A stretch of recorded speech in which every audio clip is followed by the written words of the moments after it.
Hey everyone, welcome back to Patriot Ridge Farm.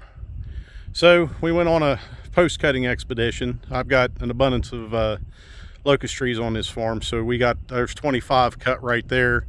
Some of them, of course, are a little bigger than the others. We'll use those as corner posts. The smallest ones we'll use as braces as we move along. We're more than halfway what we need. I think I only need about 47. We'll just go ahead and cut 50 and be done with it. That way I've got some leftovers. So we've at least got that much of it done. The problem is the weather. Now today's beautiful. Everything's green and a little cloudy, but it's like 68 degrees and just sunny. Well, it dropped an inch of rain over the last day, and I mean every bit of an inch. Just a good long soaking rain, so it's not bad out here in this field. We could actually work on fence today, but it's now after 5 o'clock. I just got home and I just finished feeding the pigs.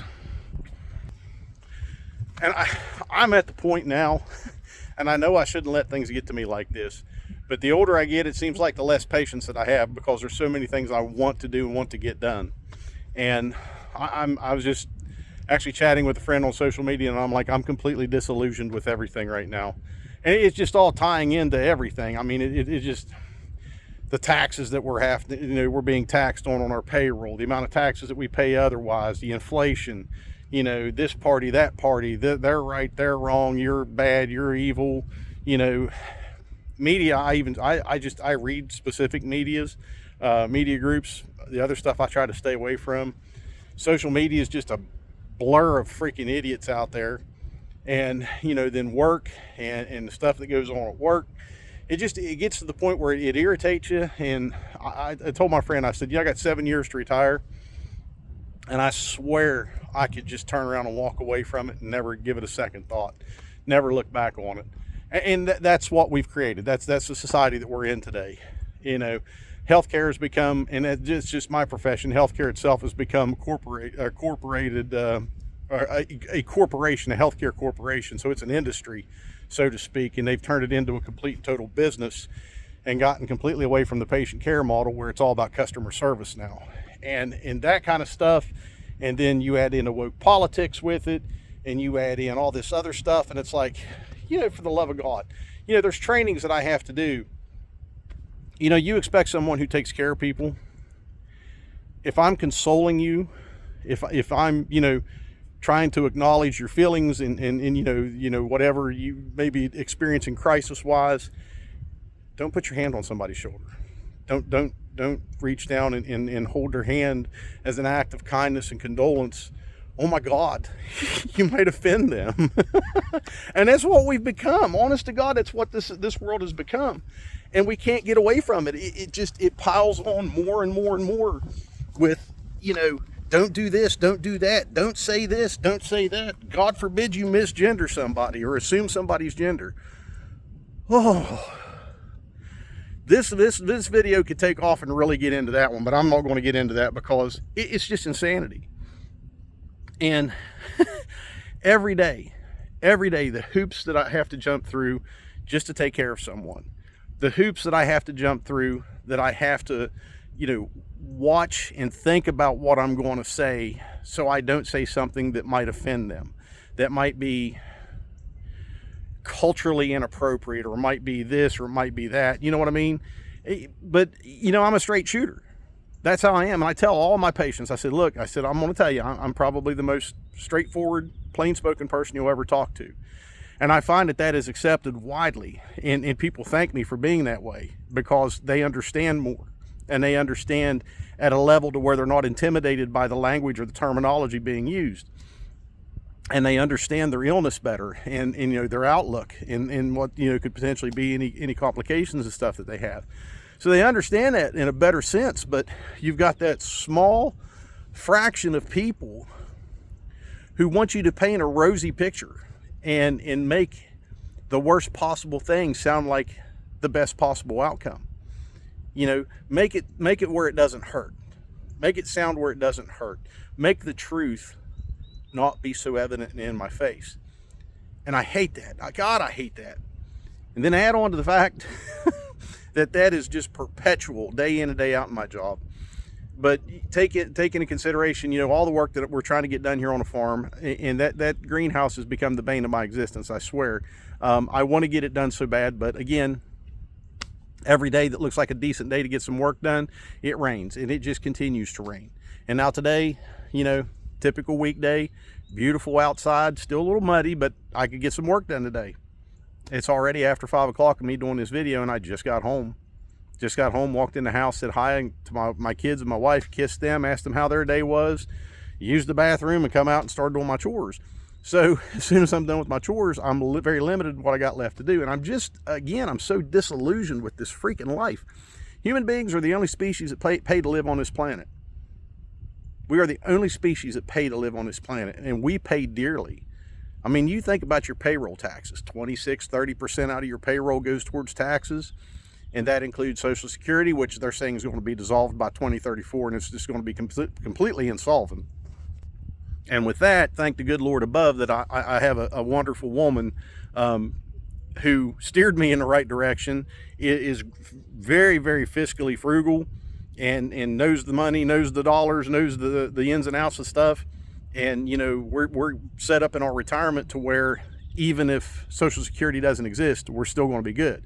So we're set up in our retirements that if Social Security is not there, or if it's there, it's gravy.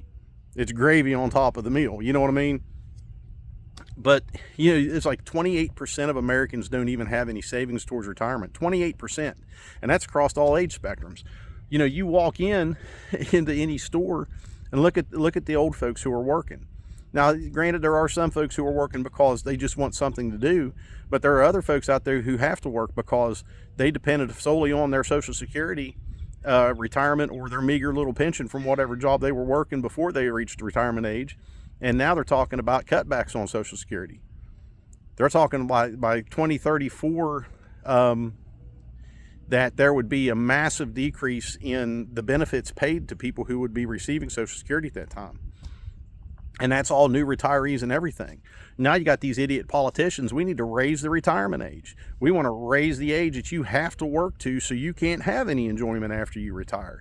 You're going to work up until, because of the life expectancy, the artificial life expectancy created by pharmaceuticals, that it really ends in no good quality of life in most cases. You know, we're going to make you work until you're completely debilitated and exhausted and can't enjoy any bit of your retirement. And that's bullshit. I'm not doing that stuff. 59 and a half, my ass is going. I'm out that door. They ain't going to keep me in there for nothing. I'm done. And, you know, that's why I value, you know, everything about my wife, including her fiscal responsibility and everything. And not that I'm irresponsible, but she's got a better head on her shoulders when it comes to that stuff in forward planning. But again, this world is just, it's got me completely disillusioned. And, you know, mentally exhausted, if you want to put it that way. And I think that's what my friend, how she described it. She's just mentally exhausted from everything just mentally exhausts her. And, you know, I'm a pretty stoic person. I really am. And pretty thick skin, you know, got a nice big layer of callus on there from the years of doing what I've been doing.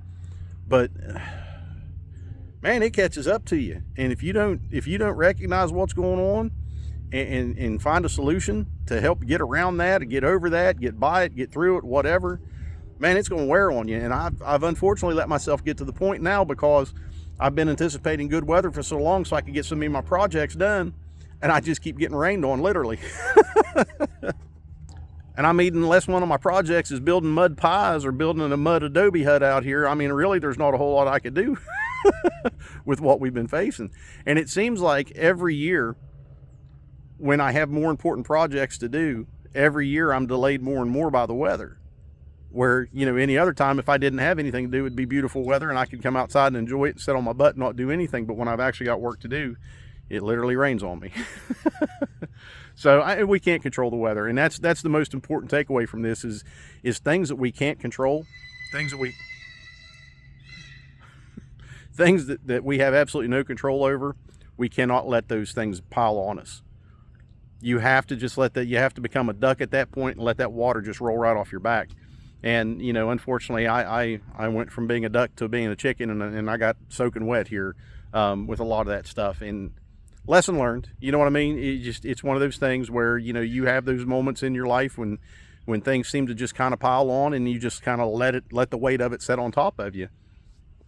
And, you know, thankfully through, you know, perseverance and prayer to the good Lord above, I'm good now. But I just, honest to goodness, if they told me now, and I've been anxiously awaiting them to just reach out and say, hey, Mike, you know, you know, the budget, the economy's in the tanks, and the budget looks bad, and you know, we just don't know, you know, how things are going to go, and it doesn't, the outcome or the outlook looks bleak. We'd like to buy you out of your job and offer you early retirement. Man, I'm telling you, I'd be on that like a fat kid on a cupcake. I'd be on that so fast. I'm telling you, I'd just walk away from it all. And again, I'll give it a second look. So maybe this is a little mental health break video to kind of tell you guys, make you realize if you're kind of feeling like I've been feeling, and you let the things that you cannot control build up on you and overwhelm you, you need to step back. You need to step away from it and walk away.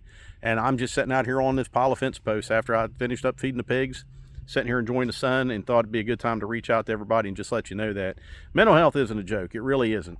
And you can be the toughest hard ass in the world, but you know, and you can hide it well, but truly deep down inside yourself, you know, you're letting things build up on you, and you can't do that.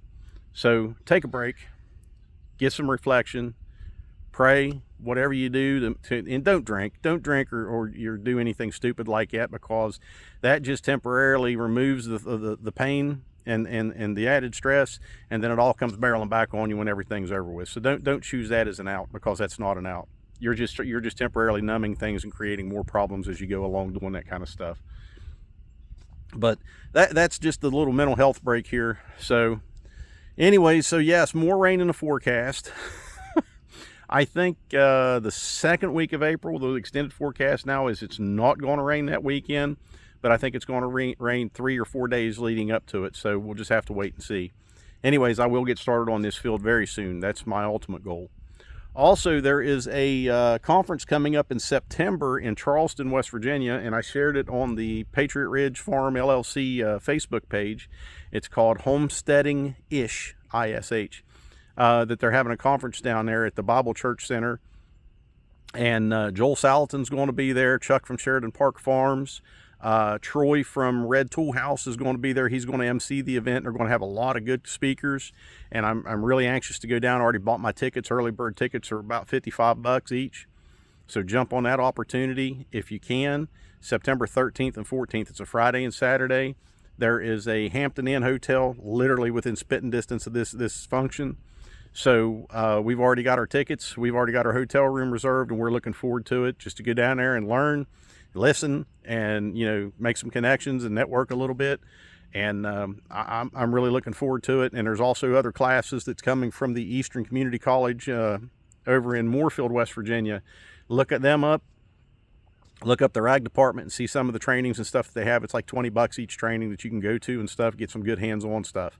And that's what I'm really looking forward to, because honest to goodness, folks, like I said, if the good Lord allows me to retire in 7 years, like I plan on doing, this becomes this engulfs my life, is my farming and living this lifestyle. This becomes, until the day I can no longer physically do it.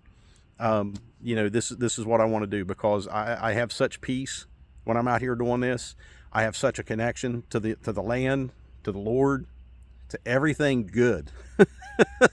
And I get that negativity completely out of my life. So those are the things that we need to actually look at ourselves and recognize. If you're a miserable prick, like I've been told I am sometimes, and you're just unhappy, and you feel like every day is a struggle, and it is, but if you let that struggle build up on you, man, get away from it, walk away from it, go out, get in the woods. You can't be in a bad mood walking in the woods, spending time out in the woods. You can't be in a bad mood out there. Even if you're dragging the body of the people who pissed you off, I mean, you can't be in a bad mood. But you know, you got to get away from it, find something to do to occupy your mind with other things and to relieve that stress and pressure, because man, it'll get you and it'll sneak up on you.